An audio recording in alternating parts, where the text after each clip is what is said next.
Hello students, आज हम देखने जा रहे हैं रैशनल नंबर, इरैशनल नंबर।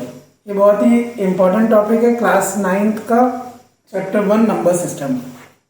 आज हम समझते हैं कि रैशनल नंबर या इरैशनल नंबर होता क्या है। सबसे पहले हम देखते हैं कि ये है क्या। जब हम रैशनल नंबर की बात करते हैं तो रैशनल नंबर एक ऐसा नंबर है जिसको हम P/Q के फॉर्म में लिख सकें। ठीक है, इस फॉर्म में लिख सके हम P/Q के फॉर्म में। तो जब हम किसी नंबर को P/Q के फॉर्म में एक्सप्रेस कर पा रहे हैं, that number is rational number. और अगर हम नहीं कर पा रहे हैं तो फिर हम उसे क्या बोलेंगे? Irrational number. तो not in the form of P/Q। तो सिंपल सा डिफरेंस है, वो ये है कि अगर हम किसी नंबर को P/Q के फॉर्म में लिख पा रहे हैं तो फिर हम उसे रैशनल नंबर बोलेंगे, और अगर हम नहीं लिख पा रहे हैं, हम एक्सप्रेस नहीं कर पा रहे हैं P/Q के फॉर्म में, तो फिर हम उसे इरैशनल बोलेंगे। एग्जाम्पल देखते हैं। ठीक है, जैसे कि हमने लिखा 1/2। ठीक है, तो 1/2 जो है वो इस फॉर्म में है, P/Q के फॉर्म में। या फिर हम ऐसा भी कह सकते हैं कि हमें न्यूमरेटर एंड डिनोमिनेटर दिखाई दे रहा है ना, ऐसे नंबर जो हमें फ्रैक्शन के फॉर्म में दिख रहे हैं। ठीक है, तो हम ऐसा कह सकते हैं ना। तो ऐसे नंबर को हम क्या कहेंगे? Rational number. लेकिन अगर इस फॉर्म में नहीं है तो फिर हम उसे क्या कहेंगे? Irrational number. जैसे कि हम एग्जांपल के तौर पे लिख सकते हैं, जैसे कि √2। ठीक है, √2 जो है वो क्या है? इरैशनल नंबर है। इसको हम P/Q के फॉर्म में नहीं लिख सकते, है ना। Not in the form of P/Q। तो ये दोनों तो आपको समझ में आ गया होगा कि रैशनल नंबर क्या है और इरैशनल नंबर क्या है। ठीक है, अब हम ये देखेंगे कि हम कैसे आइडेंटिफाई करेंगे कि रैशनल नंबर है या इरैशनल नंबर। तो जैसे कि हमने डेफिनेशन में देखा है ना कि रैशनल नंबर वैसा नंबर है जिसको हम P/Q के फॉर्म में लिख सकें। मतलब कि जो नंबर हमें P/Q के फॉर्म में दिखेगा उसे हम क्या बोलेंगे? Rational number. और अगर P/Q के फॉर्म में नहीं दिख रहा है तो फिर हम उसे क्या बोलेंगे? Irrational number. ठीक है, अब देखो यहाँ पे जैसे कि आपके पास नंबर लिखा था रूट में, ठीक है, √2। तो क्यों ये इरैशनल नंबर है? क्योंकि हम इसको P/Q के फॉर्म में नहीं लिख पा रहे हैं। कैसे नहीं लिख पा रहे हैं? आपको पता है कि जब आप इसकी वैल्यू कैलकुलेट करते हो लॉन्ग डिवीजन मेथड से, तब हम इसे P/Q के फॉर्म में एक्सप्रेस नहीं कर पाते हैं। क्योंकि जब हम इसकी वैल्यू निकालते हैं तो आपको पता है कि जब हम किसी भी वैल्यू की अगर हम स्क्वायर रूट निकालेंगे, तो जैसे कि हमको √2 निकालना है तो हम क्या करेंगे? 2.0000। तो हम इतने पेयर ऑफ जीरोस लेंगे जितने हमें डिजिट्स चाहिए डेसिमल के बाद, है ना।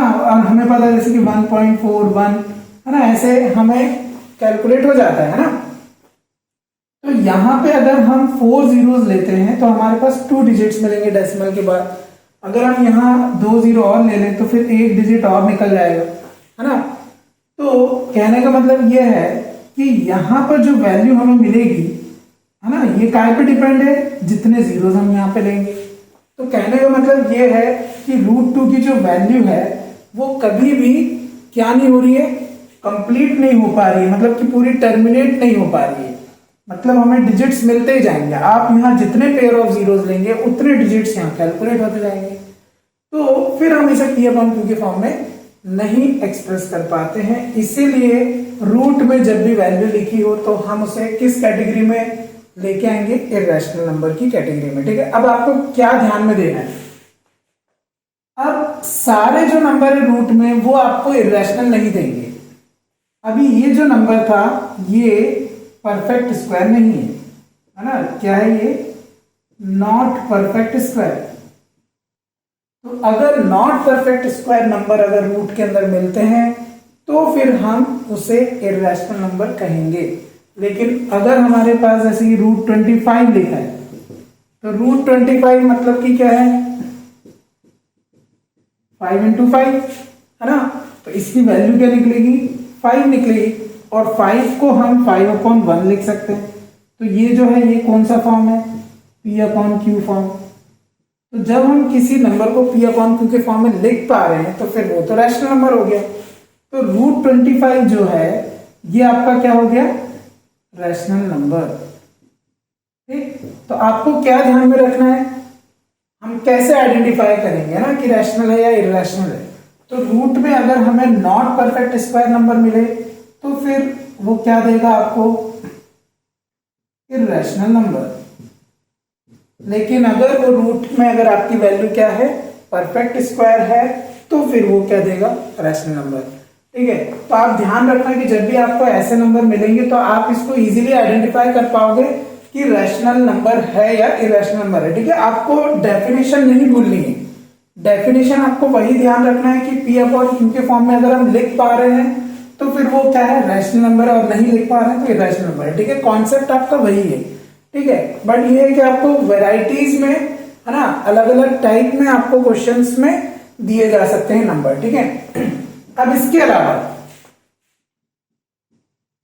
डेसिमल एक्सपेंशन के फॉर्म में भी आपको मिल सकता है नंबर। अब डेसिमल एक्सपेंशन के फॉर्म में मिलेगा तब आप कैसे चेक करोगे कि रैशनल है या इरैशनल है। ठीक है, तो पहले हम समझते हैं इसको कि डेसिमल एक्सपेंशन में सबसे पहले अगर हम बात करें तो एक आपका होता है टर्मिनेटिंग। ठीक है, सभी को पता है ये तो, टर्मिनेटिंग डेसिमल एक्सपेंशन, और एक होता है नॉन टर्मिनेटिंग।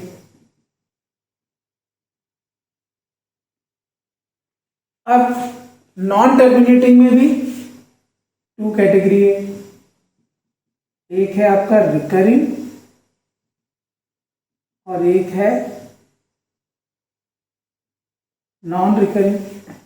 तो पहले हम समझते हैं कि डेसिमल एक्सपेंशन में ये क्या डिफरेंसेस हैं इनमें, terminating, non terminating, recurring, non recurring में। अगर आप ये समझ जाएंगे तो इजीली आप आइडेंटिफाई कर पाएंगे कि वो रैशनल है या इरैशनल नंबर। ठीक है, तो ध्यान से समझना है। तो देखो टर्मिनेटिंग की अगर हम बात करें तो ऐसे नंबर, ठीक है, ऐसे डेसिमल एक्सपेंशन, जैसे कि हम एग्जांपल लिख लेते हैं 1.235 लिखा है। ठीक है, तो हम देख पा रहे हैं कि डेसिमल के बाद कुछ डिजिट्स के बाद ये टर्मिनेट हो जा रहा है। सीधी सी बात, अगर टर्मिनेट हो रहा है तो टर्मिनेटिंग है। ठीक, मतलब कि डेसिमल के कुछ डिजिट के बाद ये क्या हो जा रहा है, एंड हो जा रहा है, मतलब कि टर्मिनेट हो जा रहा है। टर्मिनेट हो जा रहा है मतलब कि टर्मिनेटिंग है। लेकिन अगर टर्मिनेट नहीं हो रहा है, जैसे कि हमने लिखा कि 1.235167224, ठीक है, 129, ठीक है, और ये एंड नहीं हो रहा है ना। और आपने देखा भी होगा कि ये ऐसा डॉट डॉट करके लिखा होता है, हाँ, तो इसका मतलब क्या है कि टर्मिनेट नहीं हो रहा है। टर्मिनेट नहीं हो रहा है तो फिर क्या होगा, नॉन टर्मिनेटिंग। ठीक है, तो इसकी पहचान है ये कि एंड नहीं होगा, टर्मिनेट नहीं होगा, है ना। डेसिमल के बाद देख रहे हैं आप डिजिट्स खत्म ही नहीं हो रहे हैं, मिलते ही जाएंगे, है ना। तो आपको अगर इस टाइप के नंबर दिए हैं तो वो नॉन टर्मिनेटिंग हो गया। ठीक, तो टर्मिनेटिंग, नॉन टर्मिनेटिंग क्लियर। अब बात करते हैं रिकरिंग और नॉन रिकरिंग क्या है। तो इनमें डिफरेंसेस ये हैं कि नॉन टर्मिनेटिंग में अब आप ये तो समझ गए कि टर्मिनेट नहीं हो रहा है ना। तो रिकरिंग, नॉन रिकरिंग में क्या है, आप इसको रिपीटिंग या नॉन रिपीटिंग भी कह सकते हैं। ठीक है, इससे आप समझ सकते हैं इजीली। नॉन रिपीटिंग मतलब कि ऐसे नंबर आपको मिल रहे हैं, मतलब कि ऐसे डिजिट्स मिल रहे हैं जो बार बार वही आ रहे हैं ना, रिपीट हो रहे हैं। जैसे कि 1 पॉइंट, आपने देखा होगा कई बार जब आपका डेसिमल एक्सपेंशन मिलता है इस टाइप का, है ना, तो 333 मिलते जाता है। एक तो ये एंड नहीं हो रहा, है ना, और साथ में डिजिट क्या हो रहा है, रिपीट हो रहे हैं। तो जब भी डिजिट्स रिपीट होते हैं तब हम उसको रिकरिंग बोलते हैं। ठीक, जरूरी नहीं है कि एक ही डिजिट रिपीट हो, है ना, दो दो डिजिट भी रिपीट हो सकते हैं, जैसे कि 23232323 ऐसे भी रिपीट हो सकते हैं, या फिर 3 डिजिट भी रिपीट हो सकते हैं, है ना। तो नंबर ऑफ डिजिट्स जो हैं वो रिपीट हो रहे होंगे, है ना, तब हम उसको रिकरिंग कहेंगे। नॉन टर्मिनेटिंग का रिकरिंग, एक तो ये टर्मिनेट नहीं हो रहा है, दूसरा रिपीट हो रहा है।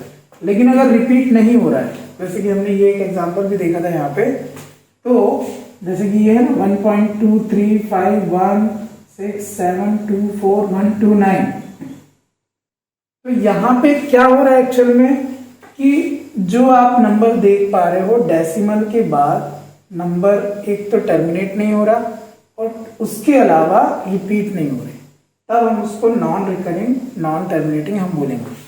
ठीक है, तो अब मुझे ऐसा लग रहा है कि आपको समझ में आ रहा होगा कि डेसिमल एक्सपेंशन में terminating, non terminating, recurring, non recurring, इनमें डिफरेंसेस क्या है। ठीक है, पहले ये जानना जरूरी है, उसके बाद हम आइडेंटिफाई करेंगे कि रैशनल होगा या इररैशनल होगा। तो जब भी आप टर्मिनेटिंग की बात कर रहे हैं या जब भी आप रिकरिंग की बात कर रहे हैं, तो ये दोनों जो हैं ये आपको कैसे नंबर देंगे, रैशनल नंबर। तो आप ध्यान रखना कि जब भी आपको कोई डेसिमल एक्सपेंशन वाला नंबर दिया है, वो भी टर्मिनेटिंग का है या नॉन टर्मिनेटिंग का, रिकरिंग का है, तो वो भी रैशनल नंबर होगा। ठीक, और जब कभी नॉन टर्मिनेटिंग का नॉन रिकरिंग है, तो ये जो है ये हमेशा कैसा नंबर होगा, इररैशनल नंबर। अब देखो ये नंबर तक तो आपको समझ में आ रहा होगा कि 1.235 है। अगर मैं 1.235 को P अपॉन Q के फॉर्म में लिखना चाहूं तो ये डेसिमल हटाऊंगा तो अपॉन में 1 आ जाएगा, और जितने डिजिट्स होंगे उतने जीरोस लगा दूंगा, तो ये तो कन्वर्ट हो गया P अपॉन Q के फॉर्म में। ये P अपॉन Q के फॉर्म में आ गया, तो P अपॉन Q के फॉर्म में आ गया मतलब क्या है, रैशनल नंबर है।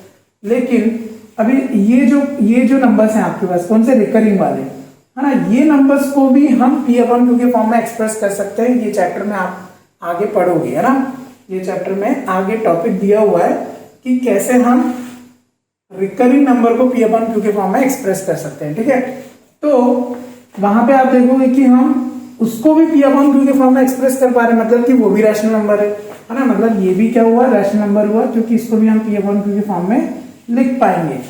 लेकिन ये जो नंबर्स है इनको हम P अपॉन Q के फॉर्म में नहीं लिख सकते हैं, नॉन रिकरिंग को, तो ये हमेशा हमें क्या देगा, इररैशनल नंबर। तो आई होप कि आपको समझ में आया होगा कि इररैशनल नंबर या रैशनल नंबर क्या है। और अगर आपको कोई क्वेश्चन आता है कि आपको आइडेंटिफाई करना है कि रैशनल होगा या इररैशनल होगा, तो आप ये तरीके से, है ना, ये चीजें अगर आप ध्यान रखेंगे तो आप इजीली आइडेंटिफाई कर पाएंगे कि कौन सा नंबर रैशनल है और कौन सा इररैशनल है। तो आई होप कि आपको रैशनल और इररैशनल समझ में आया होगा।